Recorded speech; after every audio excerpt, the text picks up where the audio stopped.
So today we're continuing with book three of Spinoza's Ethics, where he is treating of the passions in a geometrical manner, as if he was dealing with lines, planes, and solids. So starting then at proposition 14, he wants to give a mechanical account of the passions and the basic mechanisms that he is going to appeal to. He has already laid out in propositions 16, 17, and 18 of book 2. For example, proposition 14 says that if the mind has once been affected by two emotions at the same time, it will, whenever it is afterwards affected by one of these two, be also affected by the other. This is almost word for word the same as proposition 17 in book 2, which, or is it proposition 18? It states that if the human body has once been affected by two or more bodies at the same time, when the mind afterwards imagines any of them, it will straight away remember the others also. So in this stretch in book 2, Spinoza gives an account of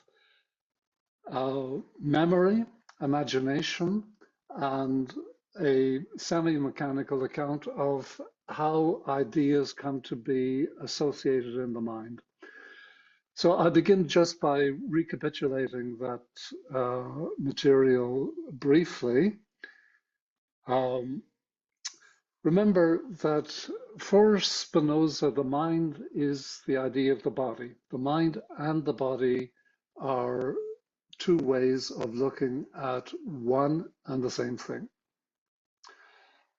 On the one hand, the mind's knowledge about anything that is happening is mediated by the body. Bodily sensations are the only data that the mind has to work with in understanding external bodies or its own body or the interactions between its own body and the environment. So he says that ideas come to be associated with each other in the mind if the body experiences similar sensations in different circumstances. Okay, the ideas of the causes of these sensations come to be associated with each other in the mind. And the mind then is going to be passively driven by these associations. On the other hand, the body responds to images or ideas of things in the mind, and it does so regardless of whether these things are actually present or not. So this is how we remember things that took place in the past, or anticipate things that will take place in the future, or imagine things that don't exist at all. This is the mechanism of imagination that Spinoza postulates. It's our ability to represent to ourselves as real things that are not actually present in our immediate experience. And as long as that power of the imagination does not become untethered from reality, it is beneficial. It's when we confuse imagination and reality that things are likely to go off the rails.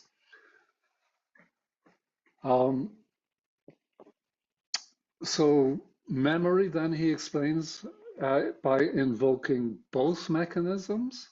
He says that it's a species of imagination because it involves representing to ourselves as real things that are not actually present. And it involves an association of ideas because what happens is when we experience something in the present moment, that will trigger a memory of a similar experience in the past through this mechanism of association that he has laid out. So these two things, the imagination, including memory, and associations of ideas, those are the mechanisms that Spinoza is going to invoke when he starts to lay out a mechanical account of the passions in book three rather.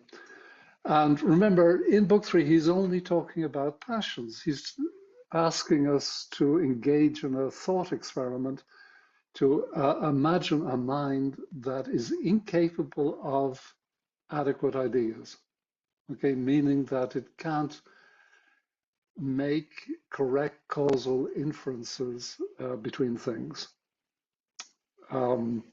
Think of the mind of a child, and he explicitly mentions that later on, rather than the mind of an adult human.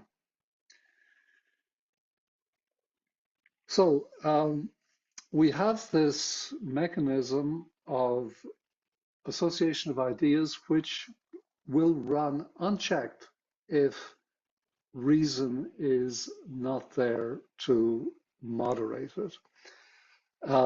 How reason acts to moderate emotions is something that he's only going to deal with much later. Okay, for the time being, reason is simply not an actor on scene. So proposition 15, he says, anything can accidentally be the cause of pleasure, pain, or desire. Remember, pleasure, pain, and desire are his three primary emotions. The way the argument goes here is, well, let's remember, first of all, an emotion is a modification of the body where the power of activity is increased or decreased.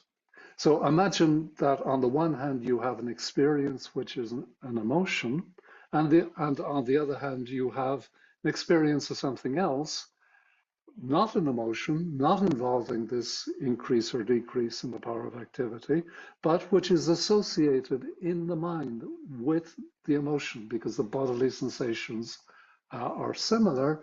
And through this mechanism of association of ideas, this second experience, which is not of itself an emotion, will provoke an emotional response just through association. Okay, simply from the fact that we have regarded a thing with the emotion of pleasure and pain, though that thing not be an efficient cause of the emotion, we can either love it or hate it. Okay, it's random. Okay, if the mind is not governed by reason, can't see what's actually going on.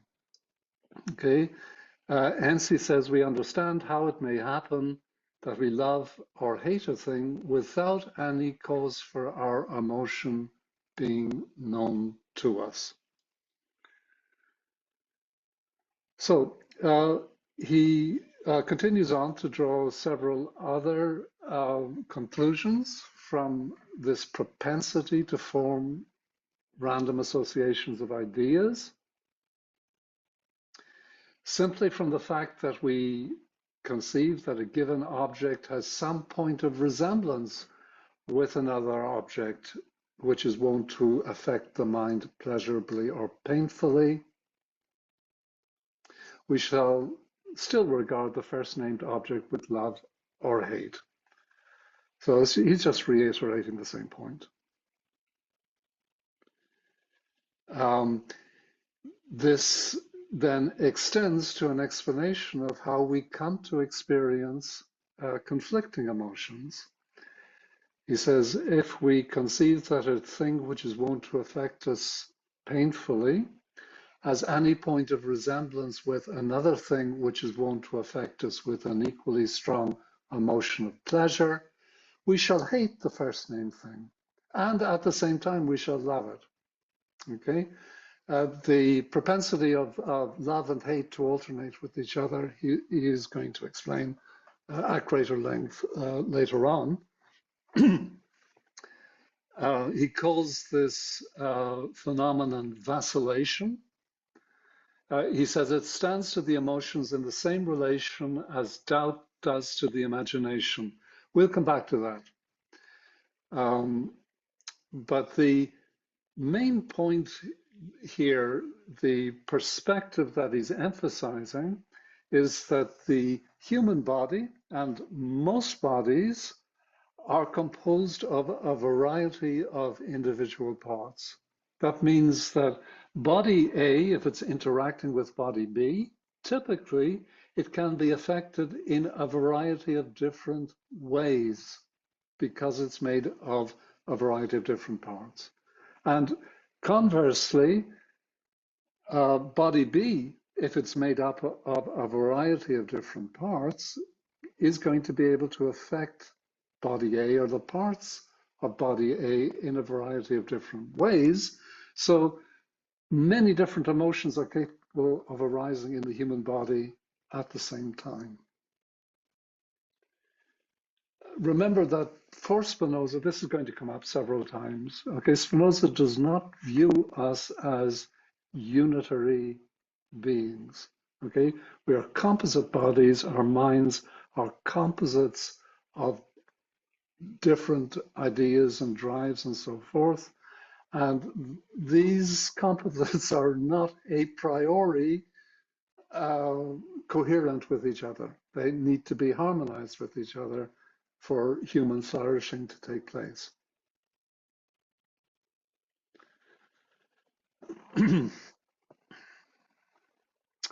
Okay, next we move on to the emotions of hope and fear, which are driven primarily by the imagination because they involve representing to ourselves as real various eventualities in the future which have not yet taken place.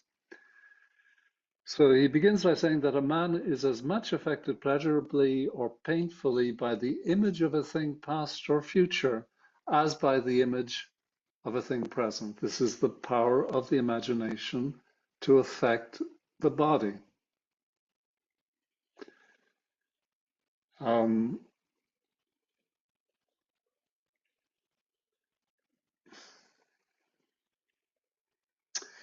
This ability to anticipate the future, he says, necessarily involves this phenomenon of vacillation. This is what he meant when he said that the vacillation is to the imagination as doubt is to reason. Remember that in Proposition 44 of Book 2, he says that it is in the nature of reason to regard things not as contingent, but as necessary. And it is only, in the corollary, he says it is only through the imagination that we regard things as contingent. To say that something is contingent means that it might not have been, could turn out differently, might be otherwise. And it is only through the imagination that we ever regard things as contingent rather than necessary.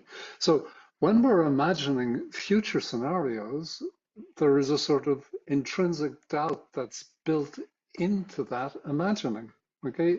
Because the imagination regards things as contingent, okay? It can't be sure what's going to happen, okay? Whereas for Spinoza, at least, true ideas, okay, which take account the necessary causal relations between things, true ideas are self-evidently true. They are not afflicted by doubt. They are certain, um, the ideas produced by the imagination are intrinsically dubious. So when we try to imagine a pleasurable scenario in the future, that imagination is going to be infected with doubt, and we will then vacillate between hope and fear.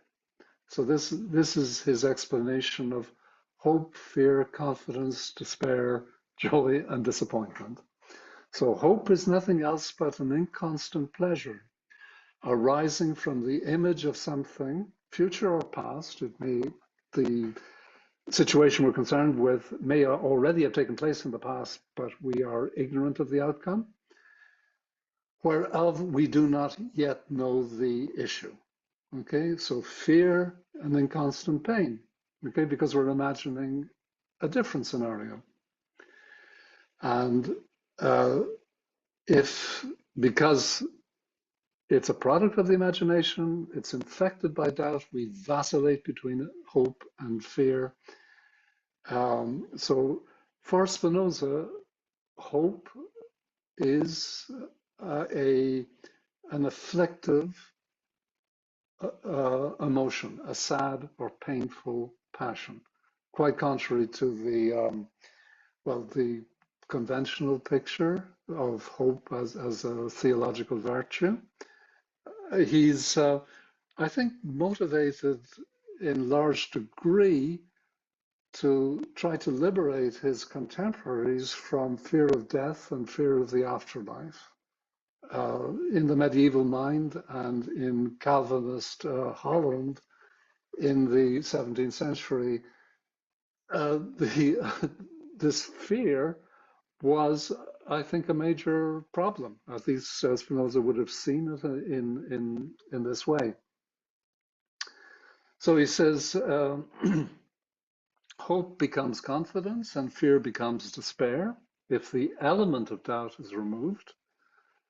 And joy then is the pleasure that results when the element of doubt is removed and our hopes are confirmed by reality.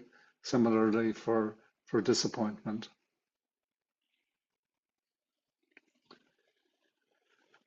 Okay, so he next is going to move on to a mechanical account of how our emotions of love and hate, how these evolve in situations where the object of our love and hate changes or is acted upon by another agent. These are really rather straightforward consequences of his definition. Remember that love is pleasure accompanied by the idea of an external cause, and similarly for hate.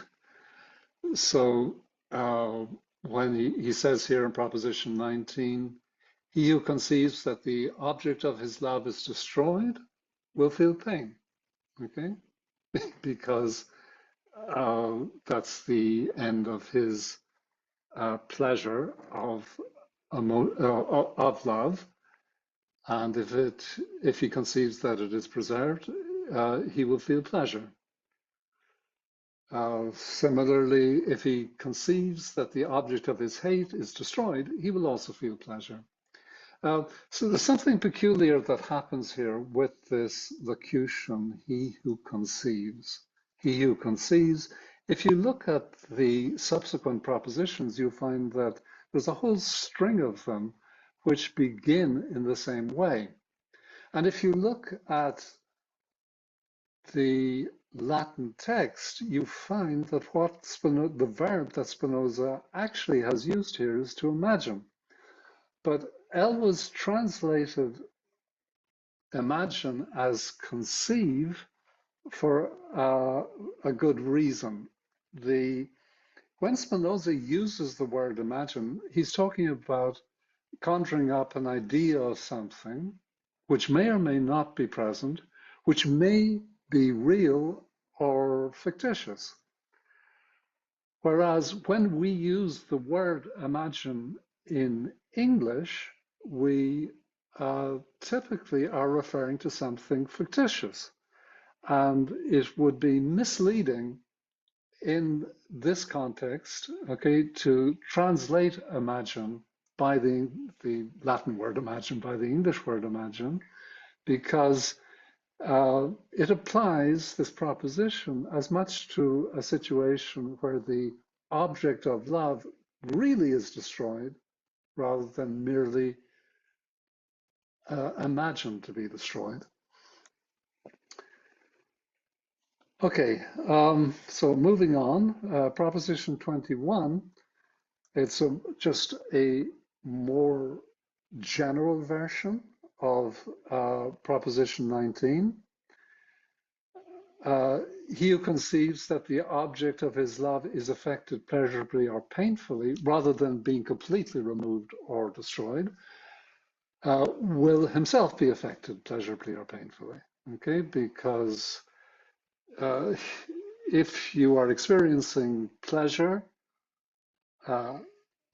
occasioned by an object, you will want that object to persist in being. So I think this is obvious. He continues to draw out the consequences of these definitions just to show how much can be explained mechanically. So here in proposition 22, he's asking us to conceive or imagine that we have an object of love, okay, and somebody else, a third party, is pleasurably affecting that object, then we will consequently experience love or pleasure at the actions of that third party. Okay, it's obvious. Okay, and there's of course a converse to this, that if somebody acts to destroy an object that we love, we will feel hate towards that third person. So this is, he explains, is the origin of the emotion of pity, okay, which we may define as pain arising from another's hurt.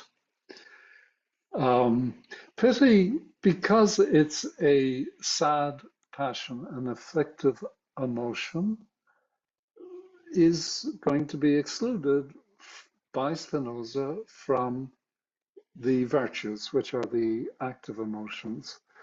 For the person who is governed solely by reason, if such a person actually exists, the emotion of pity, he will say, is bad and useless. He says somewhere in book 4 that he who rightly realizes that all things follow from the necessity of the divine nature and come to pass in accordance with the eternal laws and rules of nature, will not find anything worthy of hatred, derision, or contempt, nor will he bestow pity on anything. So we'll see this later. For the time being, reason is not playing any role. Okay, remember, Spinoza is asking us to engage in a thought experiment to understand the workings of a mind that does not have the use of the power of reason. Here's a rather acerbic remark. He says he doesn't have a term for pleasure that we might experience from another person's gain. So apparently the European languages don't have a word for this emotion. On the other hand, Buddhism does have. There is a word mudita, which is translated as sympathetic joy, pleasure in the pleasure of another. So these propositions enable him to define approval and indignation towards towards other people, depending on how they act towards things that we love or hate.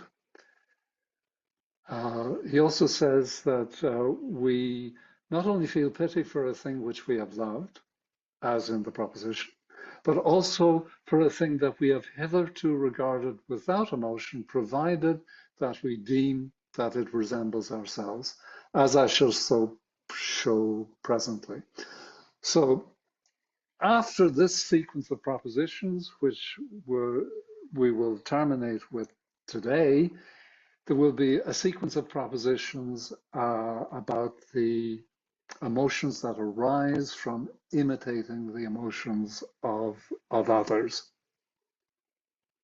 That's what he's referring to when he says, as I will show presently. Okay, but continuing with this business of how changes in the object of our love and hate change our emotions, he who conceives that an object of his hatred is painfully affected will feel pleasure, Schadenfreude. Contrariwise, if he thinks that the said object is pleasurably affected, he will feel pain. And well, it's sort of obvious. I think Spinoza is just trying to labor the point here that an awful lot of our emotional lives can be explained by mechanical associations of ideas. He says that this pleasure, Schadenfreude, can scarcely be felt unalloyed, without any mental conflict, because he says, insofar as a man conceives that something similar to himself, another man, is affected by pain, he will himself be affected in like manner. Okay, this is the business of imitation of emotions, which we will come to next day. Again, there's a converse to this proposition. If we conceive that anyone pleasurably affects an object of our hate, we shall feel hatred towards him also. If we conceive that he painfully affects the said object, we shall feel love towards him. Again, it's obvious. So this is his account of envy, okay, which he says is nothing but hatred, insofar as it is regarded as disposing a man to rejoice in another's heart, Schadenfreude, and to grieve at another's advantage. Okay, next. Okay, Proposition 25.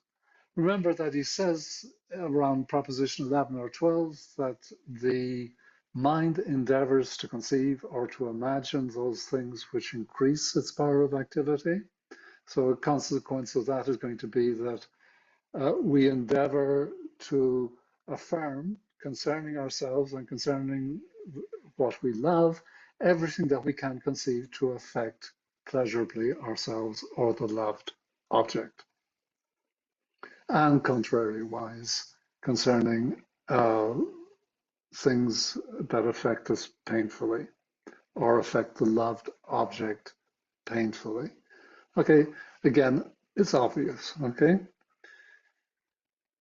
And more of the same, we endeavor to affirm concerning that which we hate, everything which we conceive to affect it painfully. So in the Scholium, he says, thus we see that it may readily happen that a man may easily think too highly of himself or of a loved object, and contrariwise too meanly of a hated object. So this feeling he calls pride, if it's directed towards one's self. He says it's a species of madness wherein a man dreams with his eyes open, thinking that he can accomplish all things that follow within the scope of his conception, and thereby accounting them real and exulting in them, etc., etc. Okay, so pride is pleasure springing from a man thinking too highly of himself, and if that thought is directed towards somebody else, he calls it overesteem. converse disdain.